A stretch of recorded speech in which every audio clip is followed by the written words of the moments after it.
Podcast. Perkenalkan, nama saya Alif Syahal, mahasiswa Universitas HBP Indonesia Medan, Fakultas Ilmu Pendidikan, Program Studi Pendidikan Bahasa dan Sastra Indonesia, Angkatan 2021. Video saya kali ini menganalisis puisi melalui pendekatan dalam karya sastra. Apa saja pendekatan itu? Yang pertama ada pendekatan mimetik, yang kedua objektif, yang ketiga ekspresif, yang pendekatan praktik. Saya mengambil satu judul puisi karya dari Khairil Anwar berjudul Senja Pelabuhan Kecil. Oke, tanpa lama-lama lagi, mari kita analisis senja di pelabuhan kecil. Ini kali tidak ada yang mencari cinta di antara gedung rumah tua pada cerita tiang serta pemaling. Kapal, perahu tiada berlaut, mengemus diri dalam mempercaya maut berpaut gerimis, mempercepat kelak. Ada juga pelepah pelang, menyinggung muram, geser hari, lari berenang, menemuk bujuk, kapal akanan tidak bergerak, dan kini tanah dan air tidur hilang, dan ombak tiada lagi. Aku sendiri berjalan menyisir semenanjung sampai pengap harap sekali tiba di ujung, dan sekalian selamat jalan dari pantai keempat. Seduh penghabisan bisa terdekat. Oke, mari kita analisis pendekatan mimetik. Secara umum, pendekatan mimetik adalah pendekatan yang mendasarkan pada hubungan karya sastra dengan universe atau semesta atau lingkungan sosial budaya yang melatar belakangi lainnya karya sastra itu. Tapi menurut beberapa pakar mimetik, yakni saya mengambil dari Abrams dalam bukunya tahun 1991 halaman 9. Pendekatan mimetik adalah pendekatan kajian sastra yang menitik beratkan kajiannya terhadap hubungan karya sastra dengan kenyataan di luar karya sastra. Oke, analisis puisi Senja di Pelabuhan Kecil melalui pendekatan mimetik. Pada puisi Senja di Pelabuhan Kecil ini menceritakan cinta yang sudah tidak dapat diperoleh lagi. Pelukis melukiskan gedung rumah tua, cerita tiang dan pemaling, kapal dan perahu yang tidak berlaut. Benda-benda itu semua mengungkapkan perasaan sedih dan sepi. Penyair merasa bahwa benda-benda di pelabuhan itu membisu kepadanya, menghembus diri dalam mempercaya mau berpaut. Terdapat pada bait ke-1, yaitu ini kali tidak ada yang mencari cinta. Di antara gudang rumah tua pada cerita tiang serta kembali, kapal, perahu tiada berlaut, menghembus diri dalam mempercaya mau terpaut. Pada bait kedua dalam puisi Senja di Pelabuhan Kecil, perhatian penyair memfokus ke suasana pelabuhan dan tidak ada lagi kepada benda-benda di pelabuhan yang beraneka ragam. Di pelabuhan itu turun gerimis yang mempercepat kelam atau menambah kesedihan penyair, dan ada kelepak pelang yang menyinggung muram atau membuat hati penyair lebih muram, dan hari-hari seakan lagi berenang. Kegemingan telah musnah. Suasana di pantai itu suatu saat membuat hati penyair dipenuhi untuk terhibur, tapi ternyata suasana pantai itu kemudian berubah. Harapan untuk mendapatkan hiburan itu musnah, sebab kini tanah air tidur hilang ombak. Pada bait ketiga dalam puisi Senja di Pelabuhan Kecil, pikiran penyair lebih dipusatkan pada dirinya dan bukan kepada pantai. Dan benda-benda di sekelilingnya pantai itu, dia merasa aku sendiri. Tidak ada lagi yang dapat hiburan dan keseharian.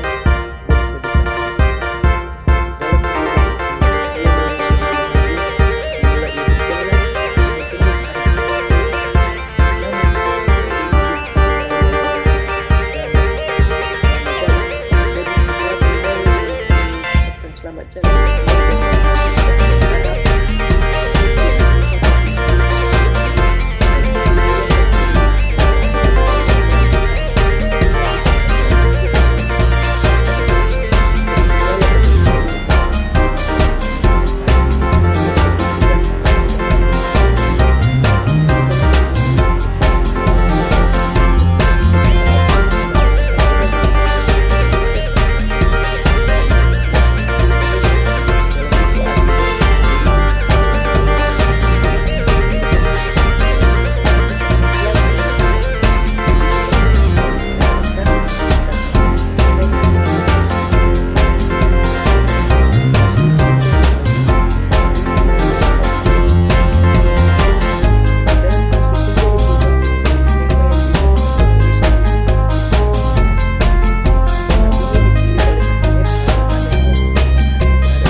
kasih ini di sini tidak selalu diasosiasikan dengan kisah cinta yang indah dan bahagia.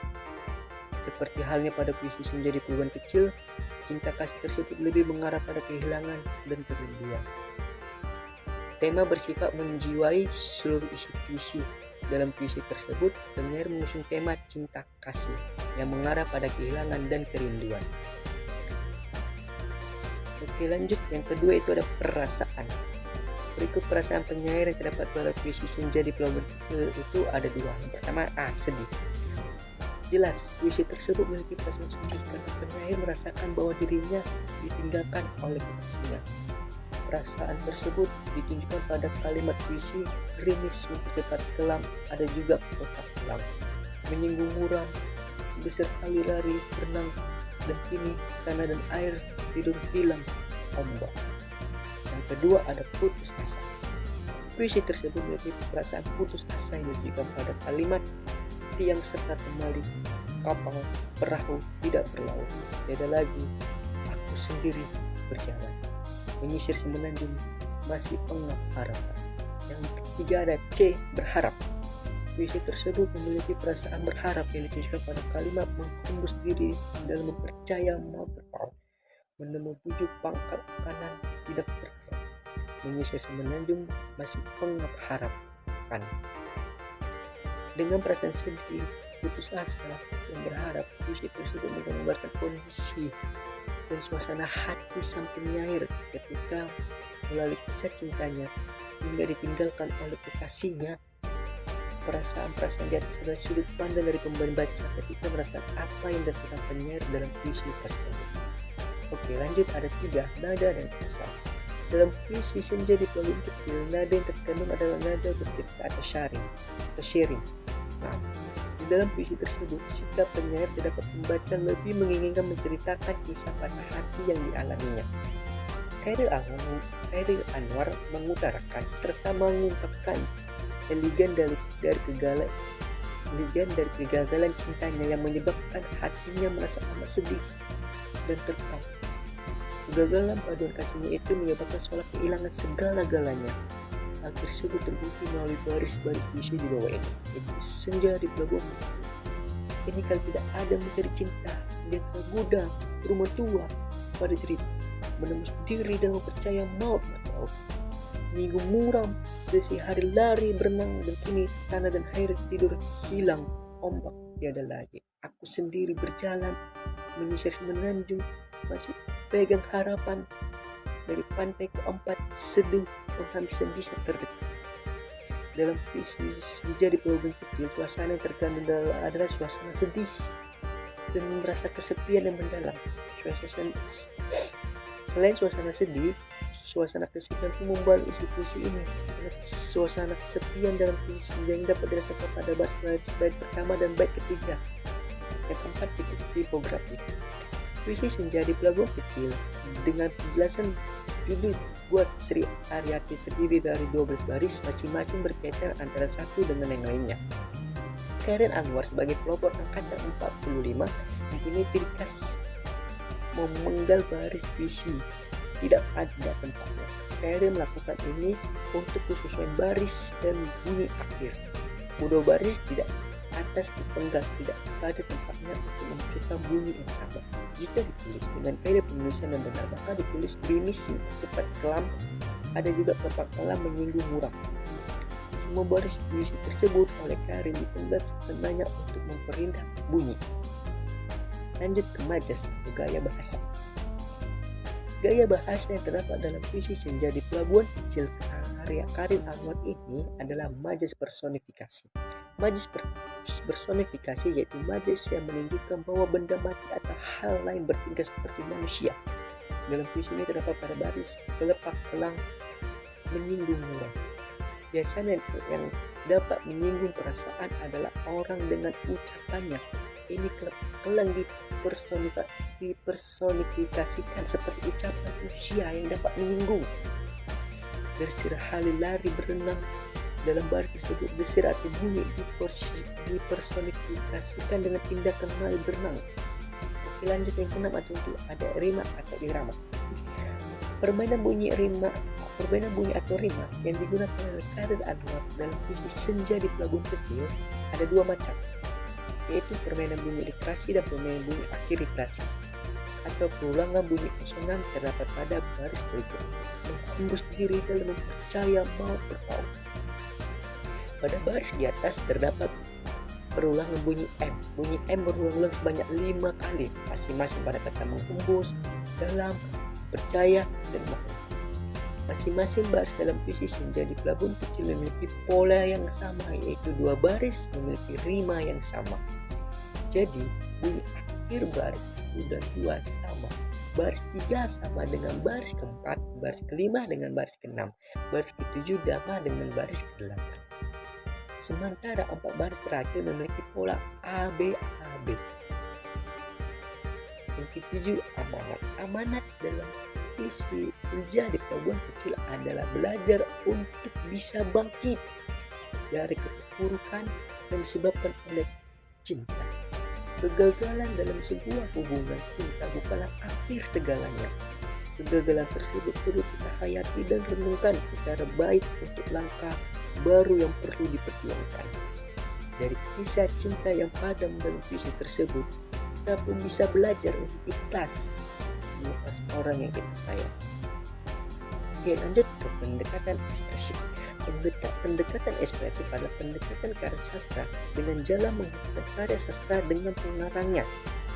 Pendekatan ekspresif menitikberatkan pengarang dan orientasi ekspresif memandang karya sastra sebagai ekspresi, luapan ucapan perasaan sebagai hasil imajinasi pengarang, pemikiran, dan perasaan. Oke, kita analisis puisi Senja di Pelabuhan Kecil melalui pendekatan ekspresif.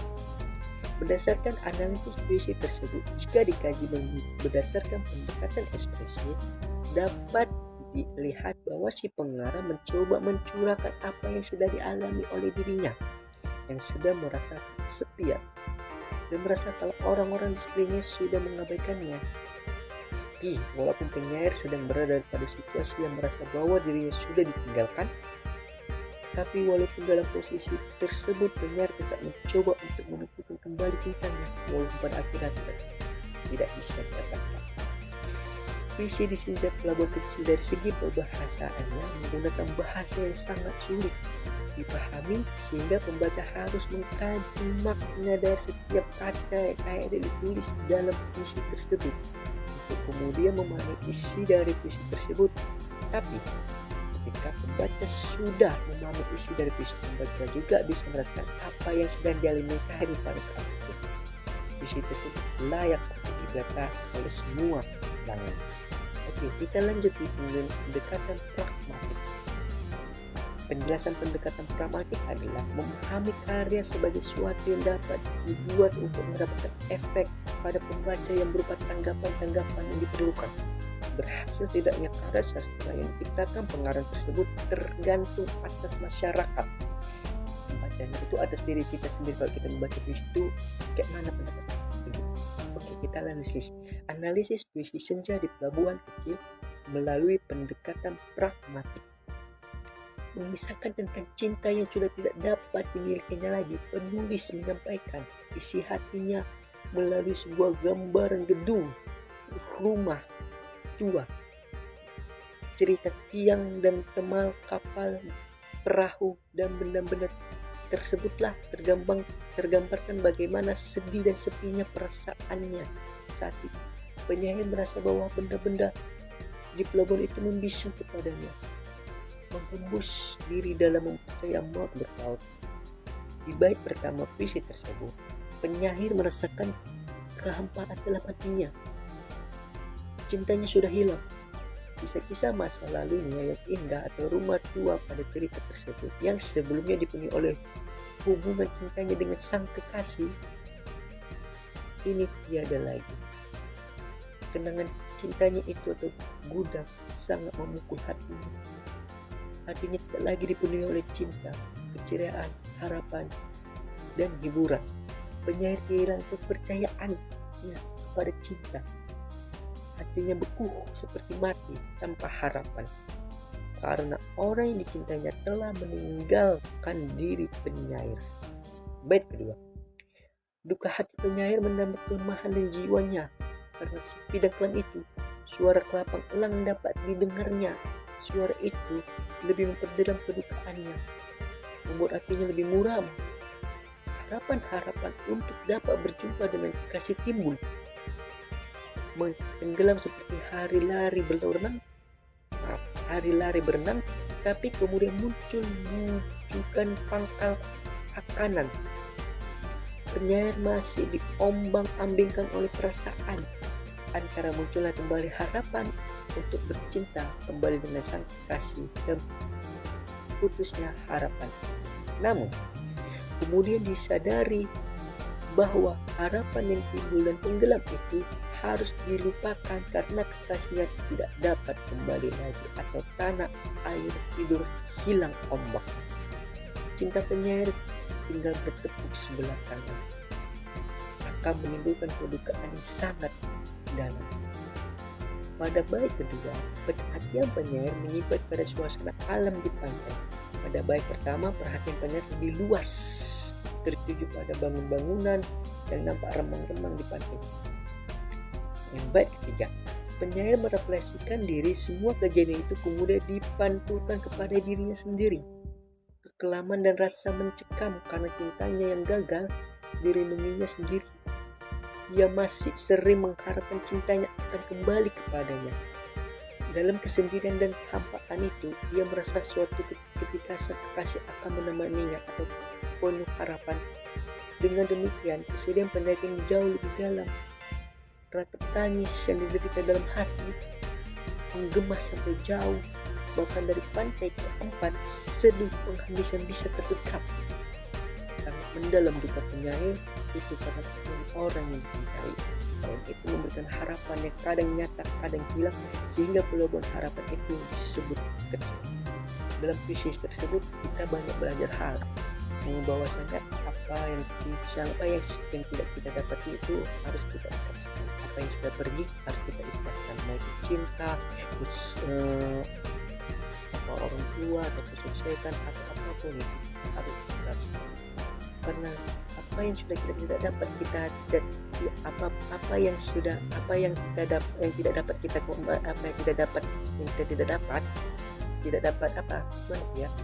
kita contohnya kita mau ingin beli barang tapi kita tidak bisa beli barang itu, atau kita mempunyai barang tapi barang itu sudah hilang atau dirampok, ya kita harus belajar ikhlas.